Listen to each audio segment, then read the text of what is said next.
Coming up on this week's edition of NCBA's Cattlemen to Cattlemen. We'll talk about the Federation of State Beef Councils and its value to the long-term success of the beef industry. Plus, we'll highlight some of the ways the Federation puts checkoff dollars to work to help build beef demand. And now, NCBA's Cattlemen to Cattlemen. Hello and welcome to a special edition of NCBA's Cattlemen to Cattlemen. I'm Kevin Ochsner. It's no secret that we as beef producers are stronger when we work together to encourage consumers to eat beef. That concept is part of the reason the Federation of State Beef Councils exists. Today, we're going to take a closer look at the structure and role of NCBA's Federation Division, which serves as a contractor to the Beef Checkoff program. Joining me now is Oklahoma Cattleman Clay Bertram, who serves as chair of the Federation of State Beef Councils, and Dan Gaddis. He's a Texas cattleman who is a Federation member of NCBA's Executive Committee. Clay, let's start with you. Can you tell us just a little bit about the Federation and who makes up the Federation? Yeah, Kevin, thank you for having me today. The Federation is housed within NCBA, but is an independent organization with 44 partners among our State Beef Council partners. And we strive to build beef demand within the industry with all of our partners, and we're made up of 74% of cow-calf producers among the United States. Wow.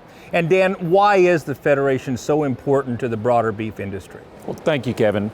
Like Clay said, the Federation is made up of the 44 qualified state beef councils across the nation. And really, the Federation is the voice of those state beef councils, and as a result, really the voice of our cattle producers across the nation in how those checkoff dollars get spent. The Federation gets to help decide how the 50 cents of the dollar that goes to the national gets spent on beef checkoff programs to increase beef demand by being a part of the operating committee. 10 of the members of the 20-member committee are actually come from the Federation of State Beef Councils organization. And so there's a big influence that cattle producers and ultimately state beef councils have in how those dollars get spent. In addition to that, the Federation of the Beef Councils looks at the other 50 cents that stays within the state. And those beef councils have an opportunity to potentially invest their dollars that could have stayed in the state for some national programs and to partner with the National Checkoff Program through the Federation, really driving beef demand nationally. And hopefully, that flows back to their communities. You bet. And one thing you mentioned, you talked about producer leaders. And I think one thing that sometimes is a misconception is the fact that this is really driven by volunteer producer leaders. Clay, tell us a little bit about how programs are selected for funding and then how you evaluate programs on the backside. Well, it really all starts here. We're here in Nashville at convention. This is where we're being filmed. And it starts right here with the committee processes, and it starts with that as we all have come here as volunteer leaders to start with this process as we evaluate these ARs. And as we lead up to the operating committee meeting here in September, where we talk about the funding and how those are evaluated, from research to domestic marketing to national programs of producer communications. And like Dan said, 10 members of the Federation and 10 members of the Cattlemen's Beef Board that are all voluntary leaders. We're not paid to do this. And you got to remember that this is a recovery program. The money is put forth and then it's submitted back to get recovery. The way that these are funded. 74% of these are cow-calf producers, just like Dan and I in Texas and Oklahoma, to way that these are produced in recovery process to get this money put back. And tell us about the evaluation process then on the backside. So then we come back and we look at all of how these programs were evaluated, and we look to make sure that those producer dollars were spent wisely. If you don't remember anything I say today, remember that $1 invested returns $11.91 back to your pocket. That's pretty impressive. Thank you, gentlemen. Recently, the Federation of State Beef Councils partnered with the Daytona International Speedway to sponsor NASCAR's season opening race, the Beef It's What's for Dinner 300. Here's a look at some of the excitement surrounding that big event. Welcome to the Beef. It's What's for Dinner 300. Here to say the most famous words in motorsports, please welcome from Okeechobee, Florida, Chairman of the Florida Beef Council, Flint Johns. On behalf of beef farmers and ranchers across America, let's get this show on the road. Drivers, start your engines. 40th annual Beef is What's for Dinner 300, and the NASCAR Xfinity Series season is underway. I think that Ford of Cendric is strong. Look at them tomahawks. I want one. and they got some beef in victory lane. If you don't mind, I'd love to have some of that.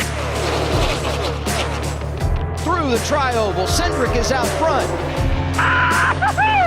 Still up there, man! Woo! Yes! Yes! 2021, let's go! Just real quick, are you gonna have beef for dinner? Beef is what's for dinner. Beef's the word tonight. Now, I'd like to welcome Deanne Maples, Director of Beef Marketing and Promotion for the Florida Beef Council. Deanne, thanks for joining us today. Thank you, Kevin, for having me.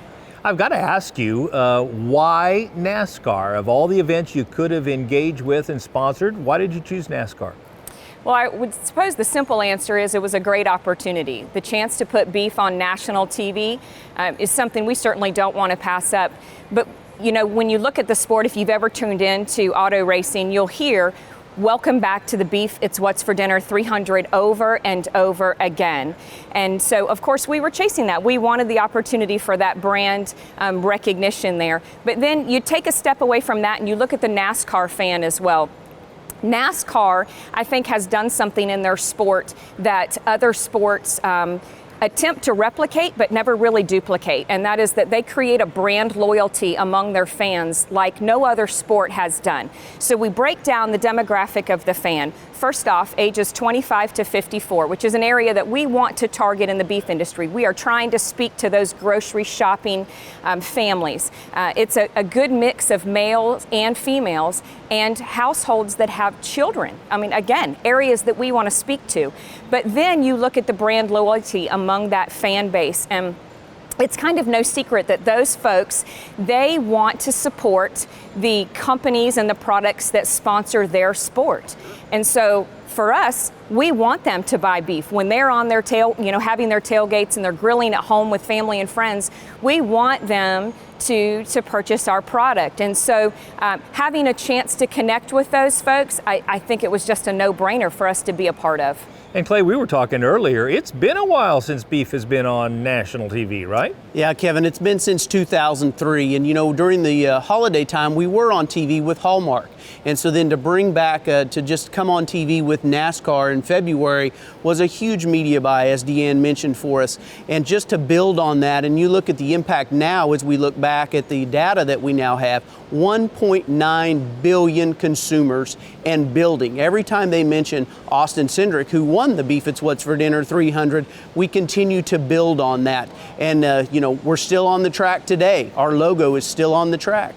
We're still on the menus there at the race today, and we continue to build beef demand for that $11.91 return on investment that we continue to have for the consumers and the beef producers out there today. So it was a very good media buy for us that we continue to have out there in that sponsorship.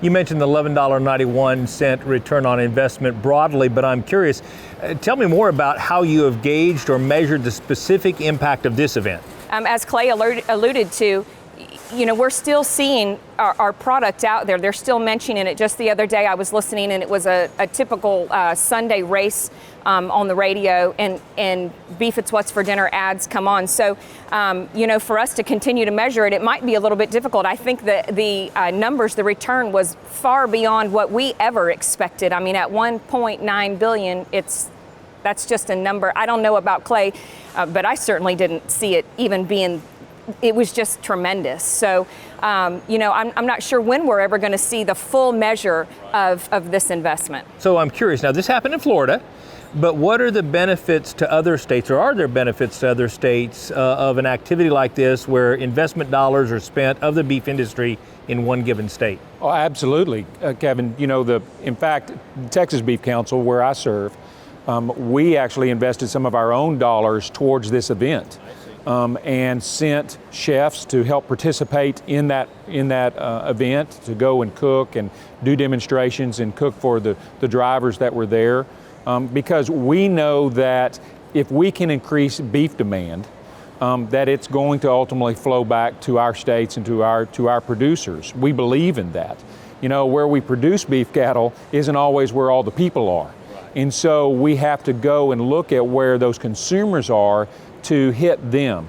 The other issue for us in Texas and the other beef councils that were participated is that, this is a big event.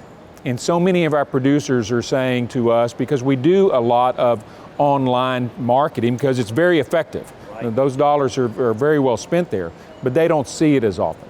And so this is the type of event that they're saying, we want to be a winner, and we want to be looked at as a winner. Well, when you're at the Beef It's What for Dinner 300, you're the title sponsor, right. You're a winner. Yes. And I think that, our producers enjoyed that, but we also recognize that there's huge benefits to that, that go on and on and on past the event. So we are a fan of it, and I think most of the beef councils across the nation, look at this type of event and say, this is something we need to invest in and be part of.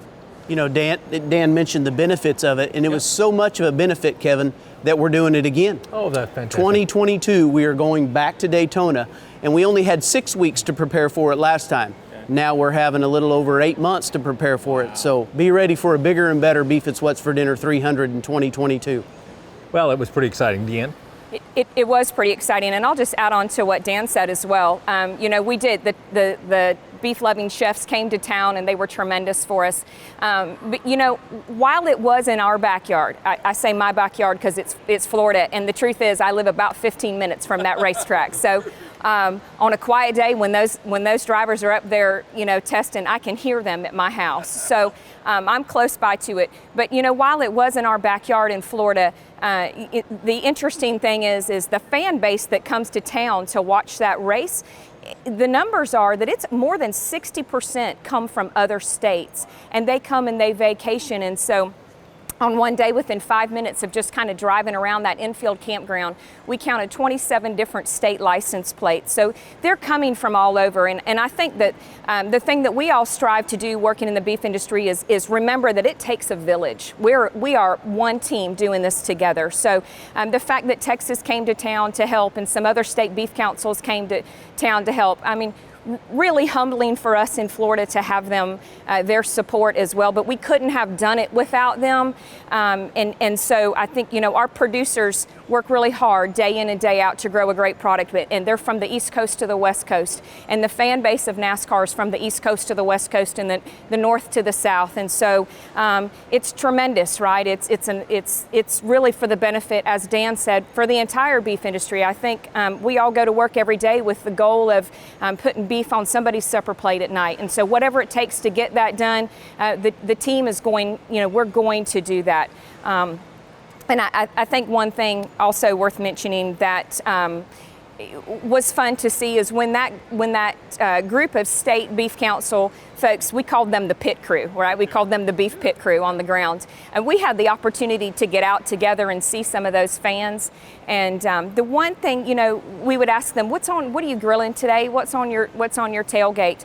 And, do you have any beef? And they'd say, come on over. And they'd open a cooler and they'd say, well, and it's loaded with beef. And we'd say, well, on Friday, we're going to cook steaks, and on Saturday we're smoking brisket, and on Sunday we're cooking prime rib.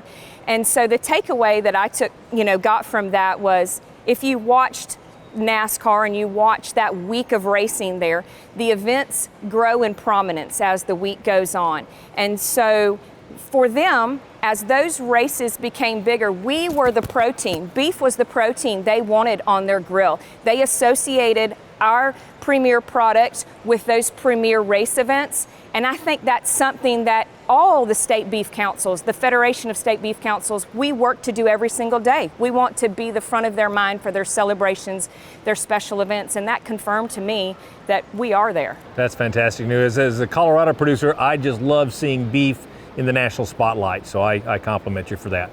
Recently, the Federation was also involved with another event in Florida.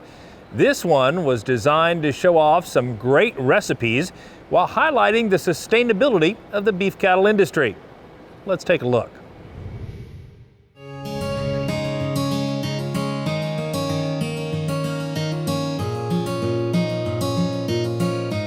So we're out here at Blackbeard's Ranch where we did a satellite media tour. And a satellite media tour is a series of TV and radio interviews over a short period of time. So what we were doing out here is we set up in one place. We've got our rancher, we have a chef, and we're showcasing some beautiful, sustainably raised beef.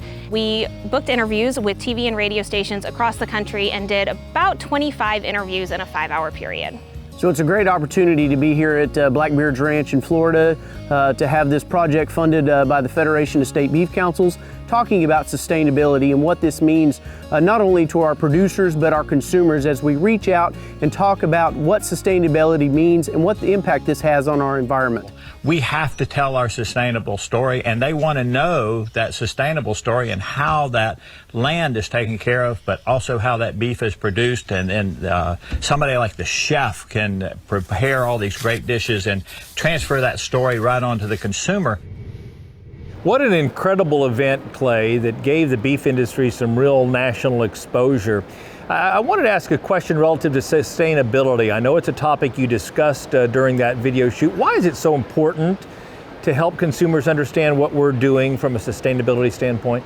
Well, Kevin, it means so much that the Federation has put money behind it this year. Sustainability has always been around, but to cattle producers, it's come to the forefront this year.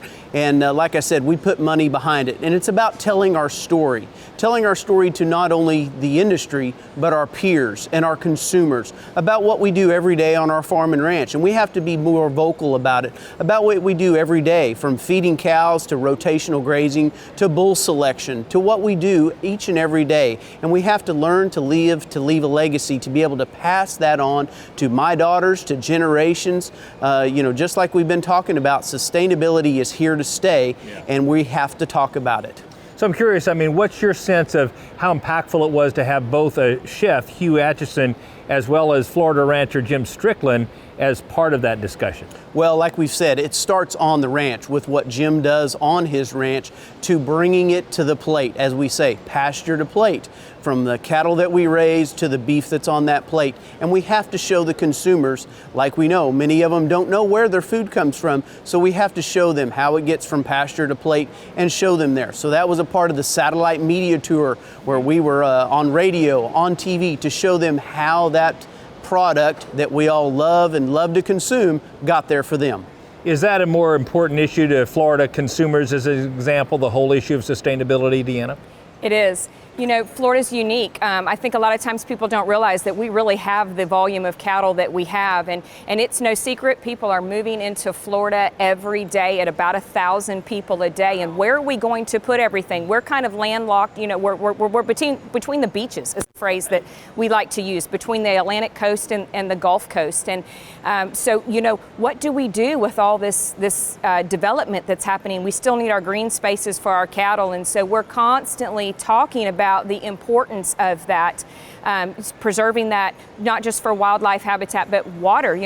We have to store water for all these people who are coming to town now. So it's definitely a hot topic for us in Florida, and we have such a melting pot of ages there, so it's really an area of large concern. And I'll tell you, just last week I was at a chef's conference, and more than 500 chefs. And there was a time that I would get a lot of questions about nutrition stuff, but last week they wanted to talk about sustainability. That's what their restaurant customers are asking about. And so it is a topic that we have to be out there in the front of. And we do a great job at it, so why not tell the story? Dan, I'm curious, ratchet it up a level, and let's just talk about the Beef It's What's for Dinner campaign at large. Why do you think that's so critical to the ongoing success of the beef industry? It's iconic. When you really look at it. And so when you look at iconic brands that are out there that we remember all the way from the childhood up, I'm pretty sure that most people that you would go up to, even though that you wouldn't expect, you could look at them and go, beef. and they'd finish, it's what's for dinner. Right. I mean, and I think that's important because that is our branding. And so to be able to continue with that and to take that to a new generation so they understand, that iconic brand and bringing to them the information that we need to bring as part of that whole campaign. I will tag on to the sustainability issue and say that, if it's important to our consumer, then it needs to be important to us. And what's great for us is we don't have to change anything we're doing. We just have to tell the story of what we've been doing for generations. These ranches and these farms wouldn't be in the next generation if it wasn't sustainable. If we weren't able to take care of the land, we just have to tell our story. And when we tell our story, when we're able to get in front of that consumer, because of the iconic brand that we have, they listen and then they understand. They said, you know what, you're right. And we want to consume this product because it is a great product. Well, I think people want to eat our product, but they want permission to eat our product. And I think the reality is that a lot of the fictitious myths that we've heard make some people feel guilty from a sustainability standpoint. So if we can help people understand what we're doing, allow them to do exactly what they want, which is to eat beef for dinner and lunch and breakfast. To find out more about events like the ones we just discussed, visit the checkoff funded website. That's beefitswhatsfordinner.com. Still ahead on NCBA's Cattlemen to Cattlemen, we'll have more on the Federation of State Beef Councils, including a closer look at how states work together to drive beef demand. Stay with us. We'll be right back.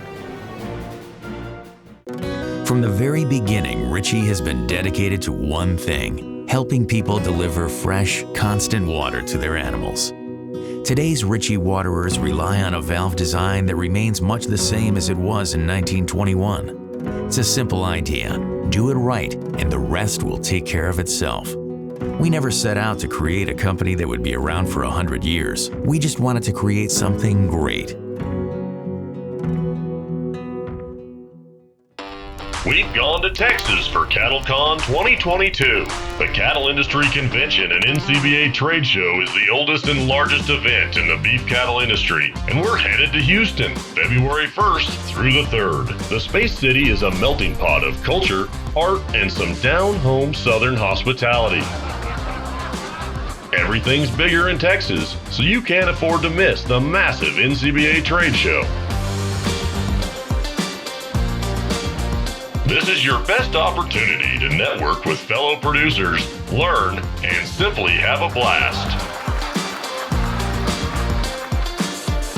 Engaging speakers, outstanding education, all for the beef cattle industry. So let's get back on track as we've gone to Texas for CattleCon 2022 in Houston, February 1st through the 3rd. Visit convention.ncba.org for more.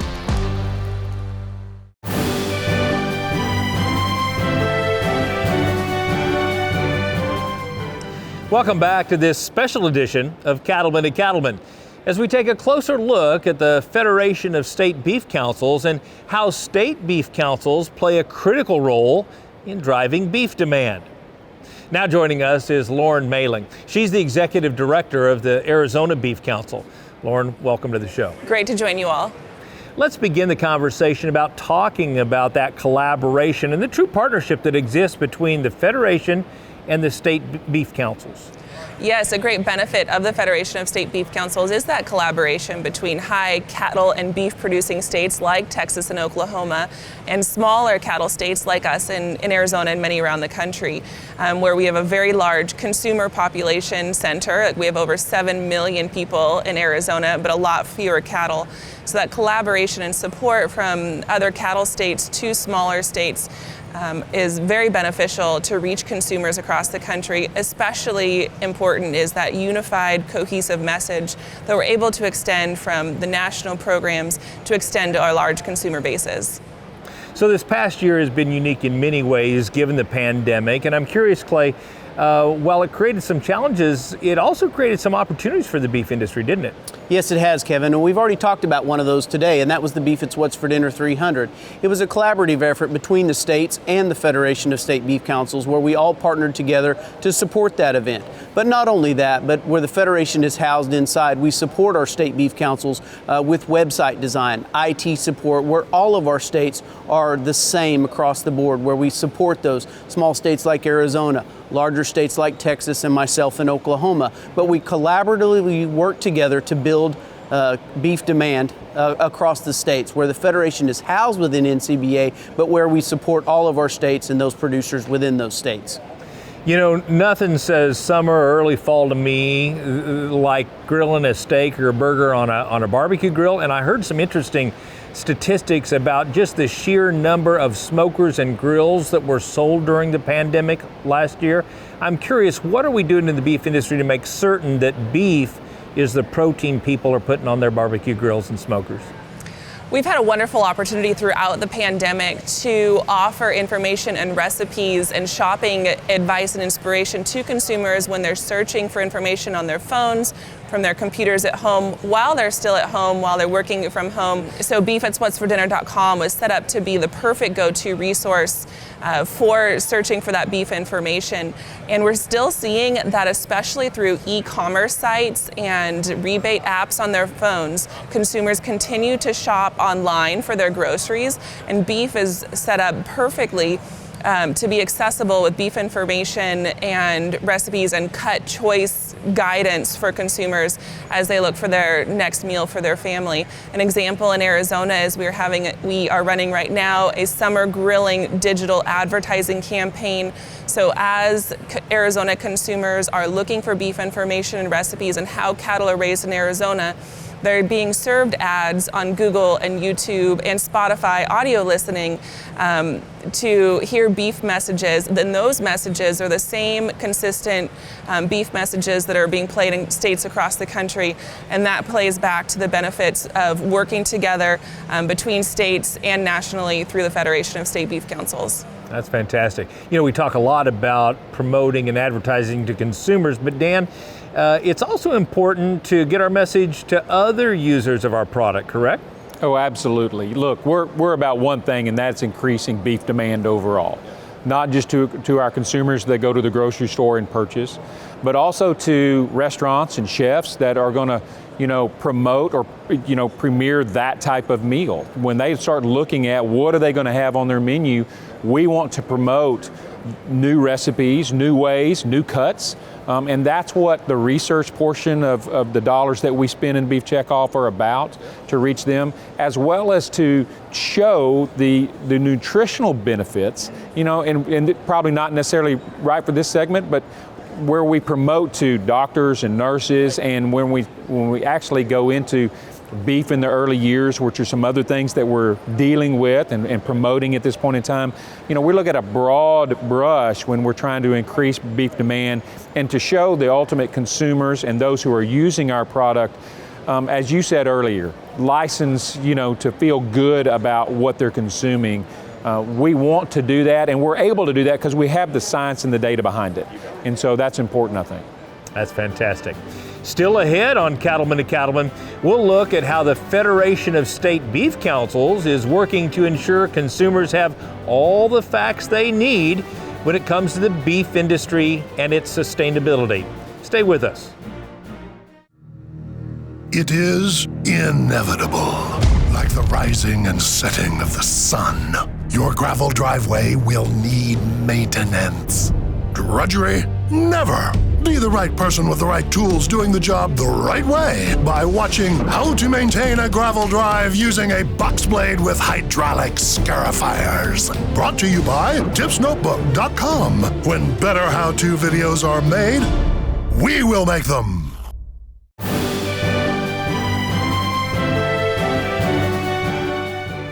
For members of the cattle industry, it's important to manage their operations in a way that ensures they can continue to produce a wholesome beef product for years to come. Joining us now is the Executive Director of Issues Management and Public Relations for the National Cattlemen's Beef Association, Hillary Makins. Hillary, thanks for joining us. Thanks for having me. So let's talk a little bit about sustainability and the kinds of things you're doing right now to try to address some of the misconceptions consumers have about the sustainability of the beef industry. Absolutely. Well, this spring we kicked off a public awareness campaign that really started with a 6-part content partnership.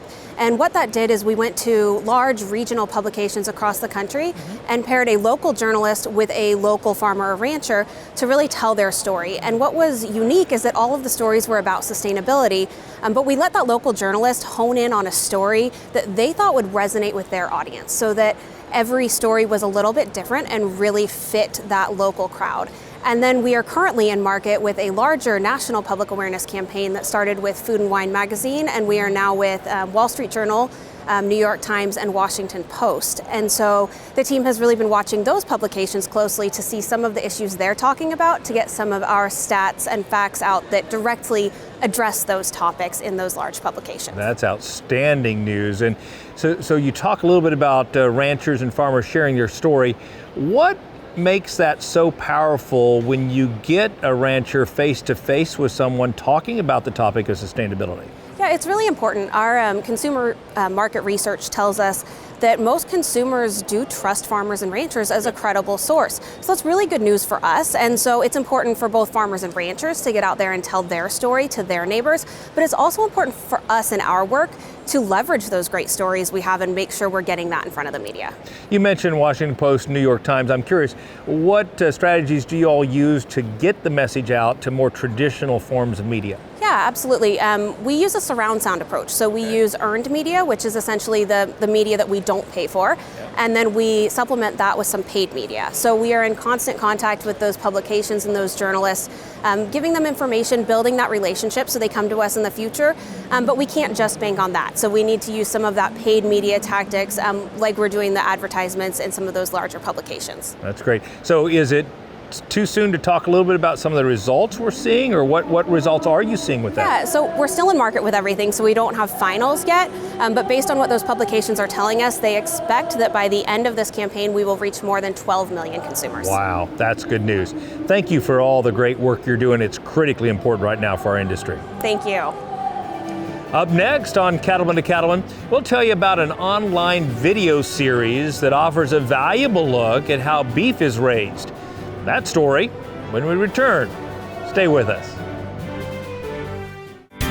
Cattle producers across the country work hard to care for their animals and their land. The USDA's Natural Resources Conservation Service is there to help. Find out how you can work with NRCS to develop a conservation plan for your operation. Find possible funding resources for implementing conservation practices, or get free expert advice on ways to improve your farm or ranch. Visit the website nrcs.usda.gov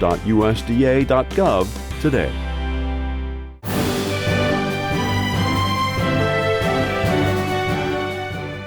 The National Cattlemen's Beef Association, a contractor to the beef checkoff, partnered with a group of culinary professionals called Chef's Roll to create a series of videos highlighting the importance of the Beef Quality Assurance Program for both cattle producers and the chefs who serve beef. Here's a look at one of those videos.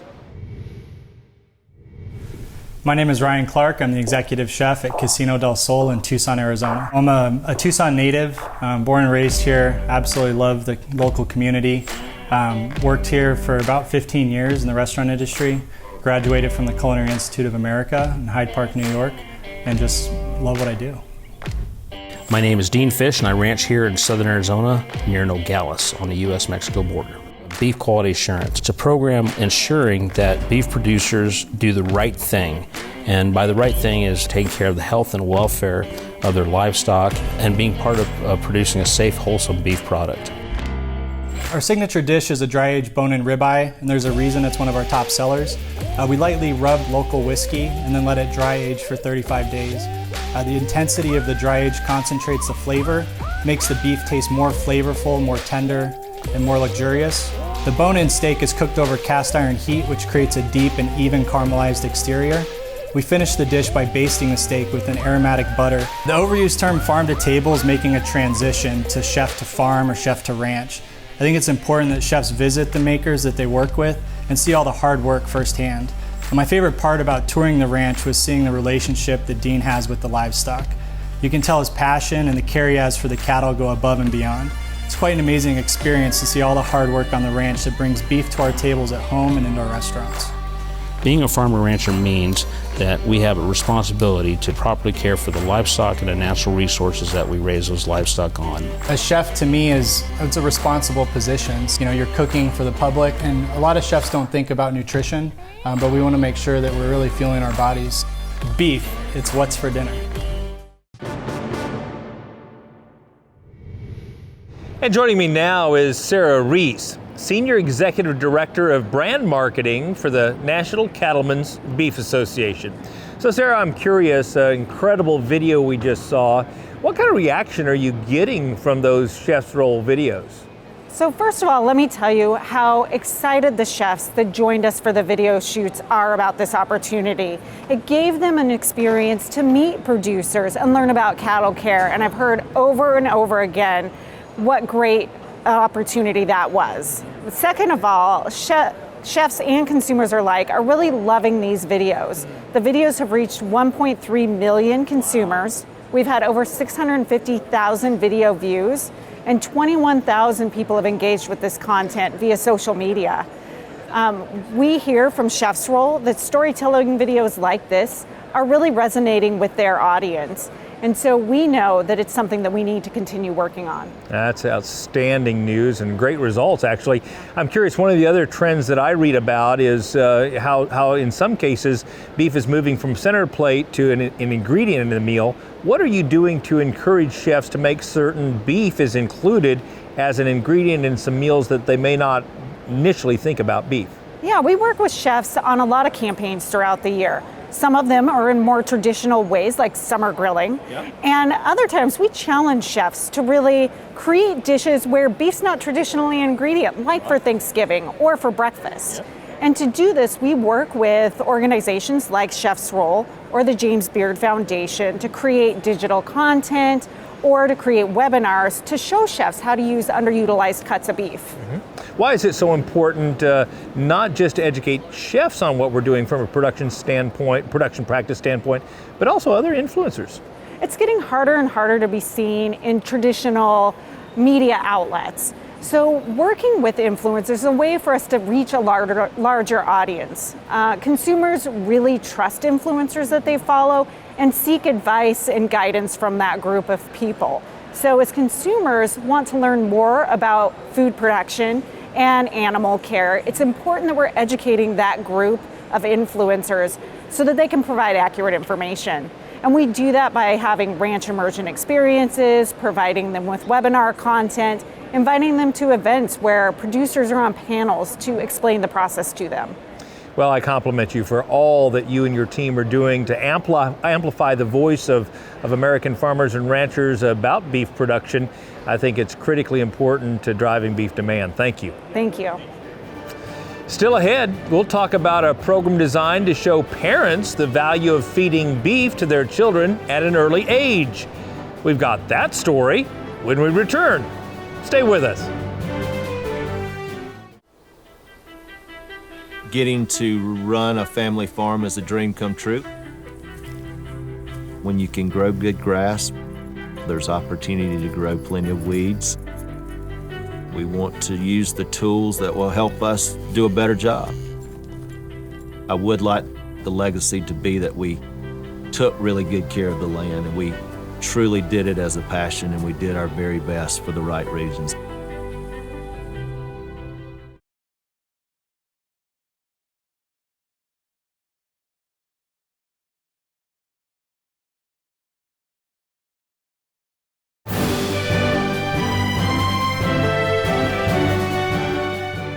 NCBA and the Beef Checkoff work together to help consumers understand the valuable role beef plays in a healthy, nutritious diet for people of all ages. Here to talk more about these efforts is Dr. Shailene McNeil. She's the Executive Director for Human Nutrition Research at NCBA. Shailene, tell us just a little bit about what you're doing to help people understand the value of providing beef to particularly young kids. Well, you know, there's just so much nutrition information that's come out. Consumers are very much interested in learning about nutrition, and we are now paying more attention to how young families are eating, especially infants. And a lot of people don't realize that the American Academy of Pediatrics, the new dietary guidelines, they encourage the nutrients in beef starting at around 6 months of age. Wow. But this is new information for not just parents, but even pediatricians. So we're working on raising awareness among pediatricians and parents about these new guidelines. That's really exciting. And specifically, how do you get that information out to that target audience? We know that pediatricians are lacking in information about nutrition in general. They're lacking in information about the new guidelines to recommend beef starting at around 6 months of age. So through our partnership with the Federation of State Beef Councils, we are working on reaching pediatricians with medical education, so continuing medical education so they can get up to speed on the new science, but then also actually going into pediatricians' offices, providing medical education and information for parents to pick up while they're there. Because parents have a lot of questions while they're in the pediatrician's office. They're learning about starting to feed their family, and we've got tips and how-tos. We're going to be in 2,200 pediatrician and birthing centers with information thanks to our partnership with the Federation. That's fantastic news, because it seems to me like sometimes doctors are great doctors, but they sometimes lack a little bit in nutritional expertise. And I'm curious, what's been their reaction as you've tried to share this message with them? Very receptive. I think there's a lot of curiosity. We know, and pediatricians know, that iron rates have been declining in children as people have become more interested in breastfeeding. Iron rates have actually gone down a little bit. So pediatricians are thinking about iron. They're looking for iron-rich sources. Beef is one of those good sources of iron. And so they're looking to learn. So medical education has been very successful. But then pediatricians need tips on how to help parents get that information. And that's where we can come in with safe and nutritious feeding practices for beef as well. But it's safe to say that projects and promotions and educational efforts like these, they got to be rooted in science and research. So tell us about the role of research in these kind of There efforts. is just no way that we as a Beef Checkoff or State Beef Council partners could go and work with pediatricians without science. The first thing that they're going to ask us for is, where's the research to back this up? And that's what we have. Thank goodness the Checkoff has been investing in nutrition research for more than 2 decades on this specific topic, introducing beef at around 6 months of age and looking for those benefits. And so we're able to take that science and back our message up with good science. And so we're seeing great receptivity to our messages as well. Well, it's something that I think a lot of us always thought we knew, and now you've got the science to prove it. That's great news for the future of the beef industry. Thanks for all the work you're doing. It's great to be here. We'll be back to wrap up our show right after this. Stay with us.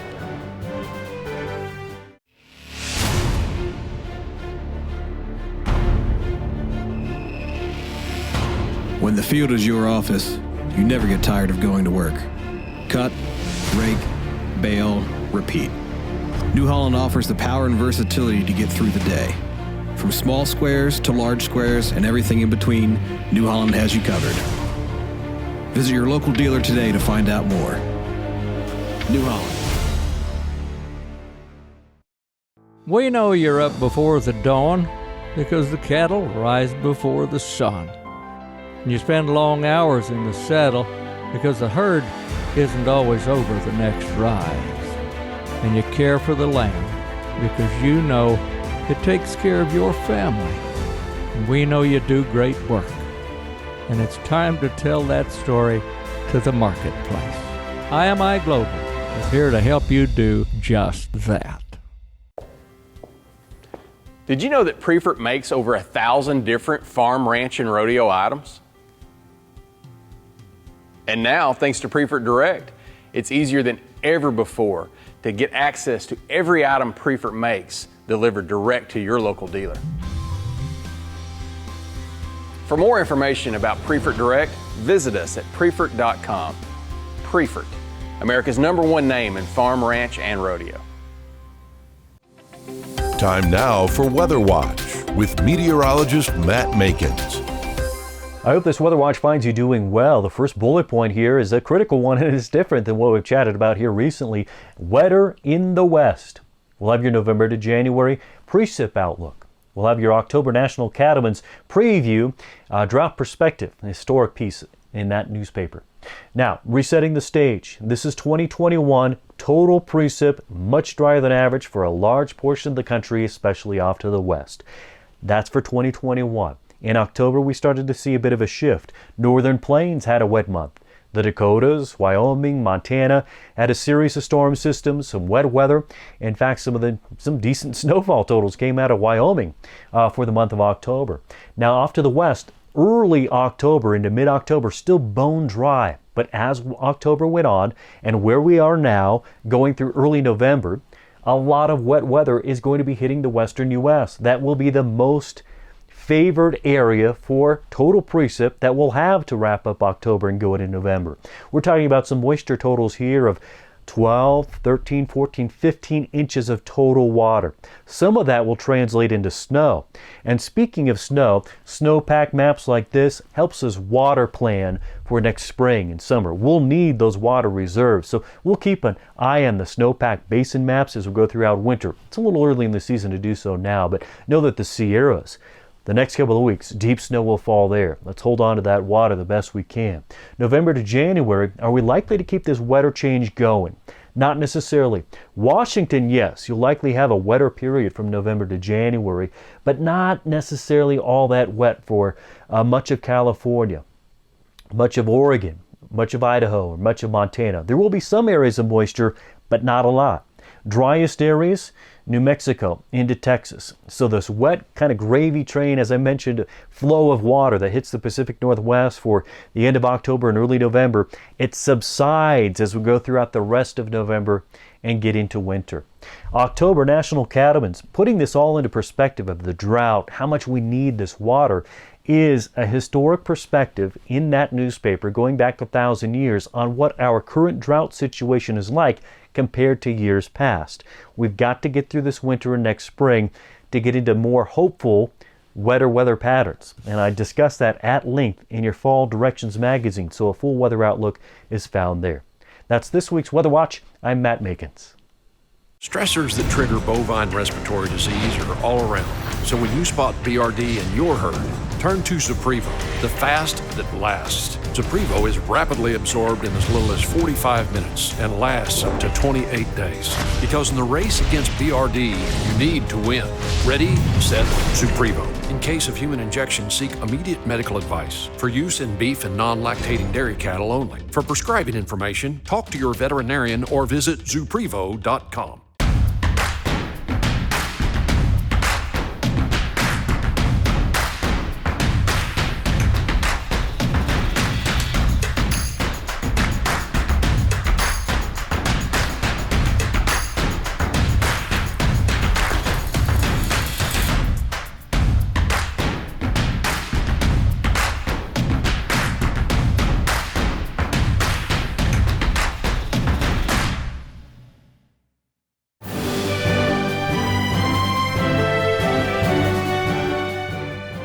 Welcome back. As we wrap up our program, I'd like Clay Bertram and Dan Gaddis to share some thoughts on what the future holds for the Federation of State Beef Councils.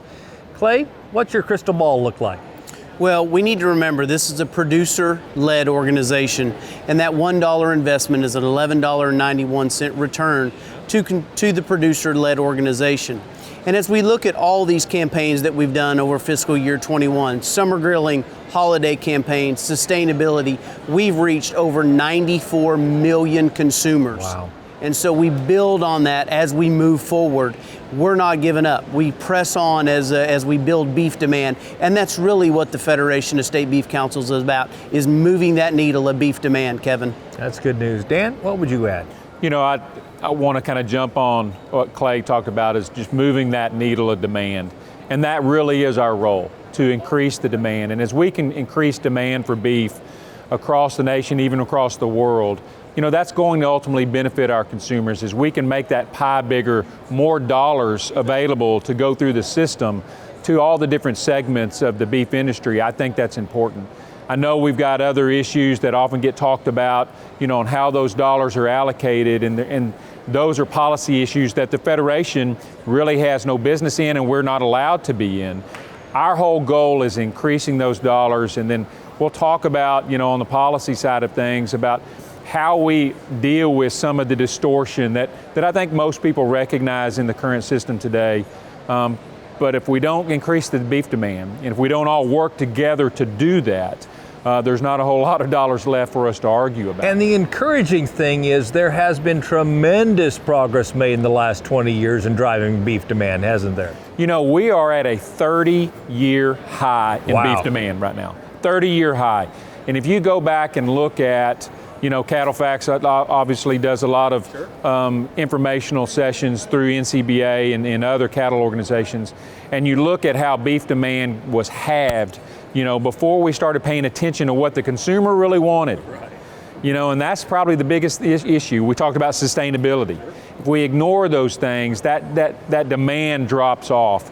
We listen to those, you know, things. We listen to the consumer. We got together as an industry overall, and we're at a 30-year high. I think, you know, we can pat some people on the back that had that, had those ideas in the vision, you know, that have brought us to where we are today. And we need to say thank you to some of them. It's a real testament to what we've done this last year through the pandemic. Yes. A 7% increase in beef demand at 58.5 pounds. Where we've really come from, Kevin. And if you look at where we're at, whether you're a cow-calf producer, a seed stock producer, feedlot, or you're just a consumer, we're not only in the cattle business, we're in the beef business. I agree. Yep. Fantastic. Well, thank you all for the countless hours you spend trying to navigate and see the future before the rest of us so we can position beef for a bright future. We really appreciate it. You bet. Thank you for allowing us to share our story and work for the countless hours of the beef producers out there. Now, if you want to learn about some of the ways checkoff dollars are being used to increase beef demand, then check out the Beef It's What's for Dinner website. You'll also find great information you can use to talk to your friends and neighbors about the sustainability of the beef industry. Well, that wraps up this edition of NCBA's Cattlemen to Cattlemen. Thanks so much for spending time with us. We'll see you again next week right here on RFD TV.